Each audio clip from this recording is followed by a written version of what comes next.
Alors on aborde maintenant un point extrêmement important aussi, c'est-à-dire les étirements et processus de récupération après le cours de danse. Alors c'est quelque chose qu'il faut absolument pas négliger parce que c'est une des sources de fatigue musculaire et osseuse aussi qui peuvent amener à des fractures de fatigue, à des choses très très sérieuses parce que le corps est fatigué, n'a pas pu reposer ou est très contracté.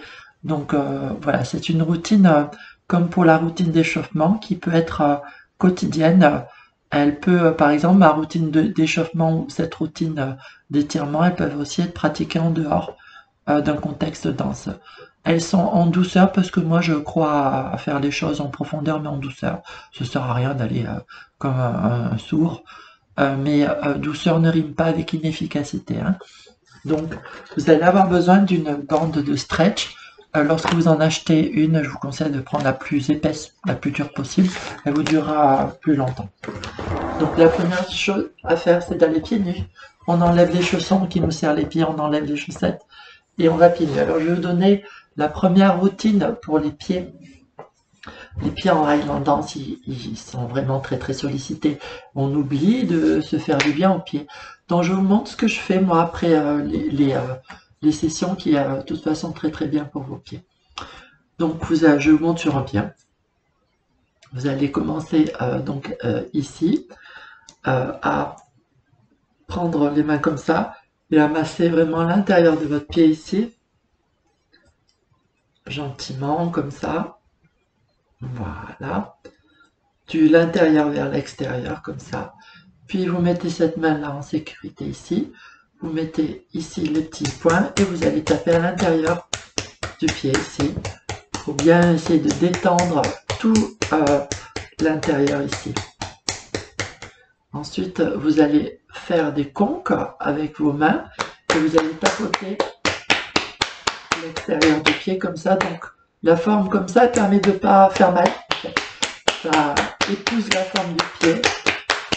Ça vous fait du bien sans vous faire du mal. Donc là, je passe de ça à ça. Cette fois-ci, je vais sur l'extérieur ici et je vais tenter de tourner un petit peu, faire un petit angle comme ça avec mes orteils dans un sens et puis dans l'autre.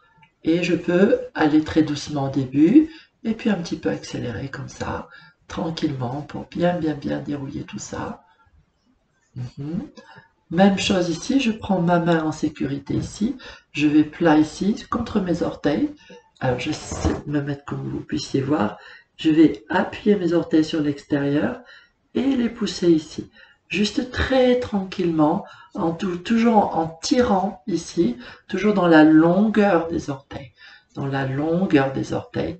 Et j'y vais doucement, si ça me fait un petit peu mal, je vais encore plus doucement. Au bout d'un moment, je peux un petit peu accélérer si je veux. Soit dit en passant, ça c'est aussi un très bon échauffement pour les pieds. Voilà. Ensuite, je vais attraper ma cheville et je vais secouer comme ça, gentiment. Mon but, c'est de réussir à lâcher complètement mon pied. Lorsque mon pied il est complètement lâché, avec deux petites pinces là, je vais attraper mon tendon d'Achille et je vais faire un petit mouvement de vague là, comme ça. À partir du milieu, je vais monter jusqu'à la racine du muscle. Je reviens ici, je vais descendre jusqu'aux insertions ici. Voilà, je donne une petite vague comme ça. Je pose ici, je vais faire les petits points ici et je vais tapoter comme ça très souplement l'arrière du pied. Plat, le côté gentiment ici. Ça, c'est quelque chose que vous pouvez faire 4-5 fois, là, comme ça, parce que là, les mollets aussi, en Highland Dance, ils chargent. Voilà, comme ça c'est très très bien. Vous pouvez finir en tapotant votre jambe, là, comme ça. Donc ça, c'est une jambe, vous faites l'autre. Et donc, vous aurez commencé à bien assouplir tout ça, à bien malaxer et faire en sorte que l'effort est bien digéré. Maintenant, on va essayer d'étirer ici, donc toute l'assiette de jambes. Donc ça va se faire avec notre petite bande. Je vais d'abord chercher ma position assise sur mes deux ischions, là mes sitting bones. Je me relève dessus, je ne... non. J'essaie de bien me tenir ici, tout en ayant mes épaules et mon cou très décontractés ici. Dans cette position-là, je vais allonger ma jambe droite dans le sol. J'essaie d'éviter ça. Ça, c'est la culture de je force ici. Alors, ce qui se passe, c'est que si votre talon il va comme ça, c'est parce que vous avez le genou hyper laxe et ça lui fait pas de bien d'aller comme ça tout le temps. Donc, posez votre talon complètement ici. Ensuite, vous allez pêcher ici votre pied et puis vous donnez une bonne traction. Et l'étirement, il va se passer en relâchant le pied ici. Voilà. Et en restant très haut sur la jambe, sur les ischions ici, en relâchant le pied, vous allez sentir déjà toute la jambe travailler, depuis le talon jusqu'ici. C'est un étirement pas violent, mais il est long, il est grand, et on le maintient un bon moment en respirant. Et le travail que je donne, ça va être ici de monter mon dos. Voilà. Pour relâcher, je relâche le genou. Voilà. Donc vous faites ça aux deux jambes. Je vous montre l'étape au-dessus, si vous voulez travailler un peu plus. Toujours sur mes ischions. Je mets ma bande au milieu, comme ça on ne sait jamais gelé. Je vais avancer avec mes avant-bras pour essayer d'amener mon bas-ventre contre mes cuisses. Donc je vais avancer comme ça ici. Je vais attraper sur le côté ici. Et je vais travailler sur mon dos. Je vais essayer de ne pas avoir mon dos rond comme ça, mais au contraire de l'allonger ici. Et rien que ça déjà, vous sentez que ça travaille ici. Hein? Donc c'est une bonne position de récupération ici aussi. Et si vous voulez aller au-delà au niveau de l'étirement, eh bien vous allez allonger ici dans le sol, vous lâchez si c'est trop, vous travaillez sur cette position-là. Si vous pouvez attraper le côté, vous attrapez toujours avec l'idée de travailler dans votre dos. Et sinon, vous avez votre copine, la bande. Ici, vous attrapez là, ça fait moins loin. Avec ce genou, vous pouvez doser, si c'est trop pour votre dos, vous pouvez monter le genou et du coup travailler que sur la jambe. Ça vous permet de doser l'intensité de ce stretching profond ici à l'intérieur. Alors ça, voilà. Comment est-ce qu'on travaille un petit peu ici? Alors moi j'aime bien ne pas trop forcer sur les étirements de l'en dehors. Donc je mets mes pieds ensemble avec une distance raisonnable. J'essaie pas de coller, ça c'est pas très confortable. Et plus j'ouvre, plus je vais sentir que c'est pas génial pour les genoux. Donc je cherche la position un peu entre les deux. Je vais vraiment aller sur le côté en diagonale jusqu'à pouvoir poser mes mains à plat. Et je m'affaisse pas comme ça, mais je vais essayer de repousser sur mes bras pour avoir tout mon tronc d'un seul tenant. Et en fait, l'étirement il va être activé par mon ventre. Je vais rentrer le ventre et contracter mes abdominaux. Et regardez mes genoux, j'exagère un petit peu, mais en fait c'est ça que ça fait. Je contracte et mes genoux ils descendent. Tranquillement, j'ai pas besoin de tirer sur qui que ce soit. J'utilise mon ventre ici. Et je relâche. C'est bien de faire ce mouvement inverse un petit peu. Vous avez, je crois que je l'ai dit dans une autre vidéo, les muscles qui contractent, les muscles qui sont étirés ont le réflexe de contracter après. Et si on les aide à contracter, c'est bien. Si on continue à étirer quand ils contractent, on va vers la contracture, vers la déchirure, c'est pas très bien. Pour ça qu'il faut pas faire des à-coups quand on étire, il faut au contraire chercher la longueur. Donc ça c'est un bon truc, je contracte mon ventre, mes genoux descendent, je garde ça un petit peu, c'est très bien pour mon ventre aussi d'ailleurs au passage. Et je relâche ici, et je vais tourner mes jambes en dedans, faire un bisou à mes genoux un petit peu, pour aller dans l'étirement inverse. Enfin, c'est pas un étirement, c'est la récupération de cet étirement. Là, on a étiré tout ça à l'intérieur et un petit peu ici. Alors moi, je trouve que c'est bien aussi d'étirer un petit peu le dos. Donc, si vous pouvez être comme ça confortablement, tant mieux. Il y a une option aussi, c'est un petit peu dur pour votre dos, de mettre des coussins pour être un petit peu surélevé. Mais vous pourriez tout à fait envisager de faire cet exercice pour le tronc, ici avec les jambes là. Donc je vais chercher à monter d'abord, ici mon dos. Je vais monter d'un côté comme si je tirerais quelque chose vers le bas. et je monte et je tire quelque chose vers le bras. J'essaie de ne pas décoller mes fesses du plancher. Ça me fait un peu monter ici. Et puis après, je vais aller d'un côté ici. Je vais aller chercher à poser mes doigts ici sur le côté. Et ensuite, c'est mon coude qui prend le relais.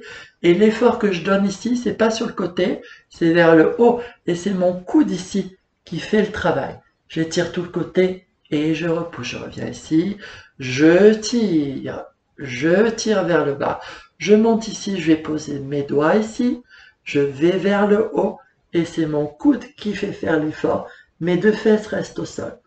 Je reste un petit peu et je reviens.